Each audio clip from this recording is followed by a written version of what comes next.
Welcome, welcome. You are in the Wager Talk TV studios. Wager Talk TV, the Wager Talk network, under the umbrella of Wager Talk, the wide base of gaming information, portal to portal, sportsmemo.com. Cavaliers visit the Chicago Bulls. Both teams are on the second leg of a back-to-back. The Cavs had a terrific win last night over a Mavericks team that was over the top good.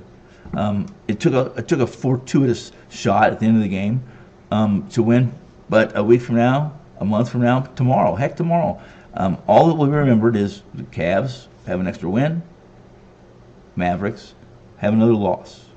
Bulls, they lost by 10 to Detroit last night. This is a game that I think Detroit was the right side to be on with all the points, but this is a game that Bulls needed to win, and they didn't. And in the process of losing, they only played 8 players, and a fatigue factor it comes into play tonight that I'm going to get to.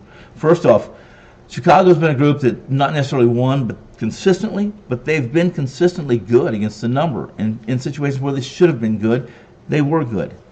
They're 27-31 straight up, 30-27 against the spread overall, 15-14 straight up on the road, 14-14. Or 15-14 straight up at home, 14-14 against the number at home. So pretty pedestrian, pretty level. The Cavs, they're 3-0 against the Bulls this season. They won 3, played 3. In the most recent meeting, February 14th, Cleveland came from 17 points down to win 108 to 105. Now, Cleveland ranks second defensively in efficiency. In any scale, any weighted metric or chart you want to look at, this Cleveland team is dynamic defensively. Now, they're dynamic. They've become dynamic offensively. This is trouble for a Chicago team that's challenged offensively and pedestrian defensively. The Cavs team, Coach Bernie B has the ability to flip a pair of personnel in his rotations, any of his rotations, and go from being defensively elite to offensive heavy, nearing the level of elite. Cleveland, they rank 16th in offensive, a pedestrian rating. However, it's skewed a bit from early season struggles offensively. Second in a defensive rating, 23rd in pace. They play at their pace, they do what they want, they score where they want to, and they prevent smooth operations from an opposing team offensively by just being a disruptor. They'll get in passing lanes, they're handsy, and they do a great job making the opposition's backcourt uncomfortable. The Bulls are typically sound with possession of the basketball.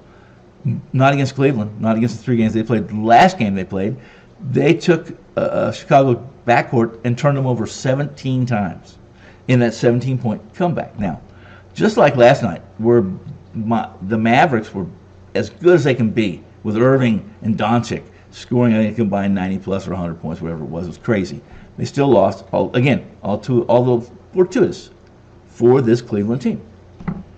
Chicago, offensively challenged, 95 points against the Detroit Pistons at home. DeRozan played 40 minutes, and probably more mission critical to tonight and moving forward is Caruso's hamstring. He left last night's game with a hamstring pull. He did return, played a total of 25 minutes, but his line, 4 points, 2 rebounds, 1 assist. They have to have a lot more from Caruso to win, especially against this Cleveland team, again, who's dynamic. Chicago team, who is, again, offensively challenged. Both teams only played 8 players for the most part last night, but the primary figure, did DeRozan have 40 minutes, and Caruso make a big difference tonight. A fresh Chicago team that is not playing a second leg of a back-to-back against a Cleveland team that is playing is still not getting enough points. 4 points is all they're getting tonight at home. The play tonight, all Cleveland, guys. All Cleveland, minus the 4. You might throw some pizza money on an alternate line where Cleveland's laying 9.5. I thought I saw a number at plus 190 in that situation. I'm Tony Finn. I'm so glad you dropped by. Talk basketball with me. Let's do it again tomorrow. Again, tonight, Cleveland minus the points.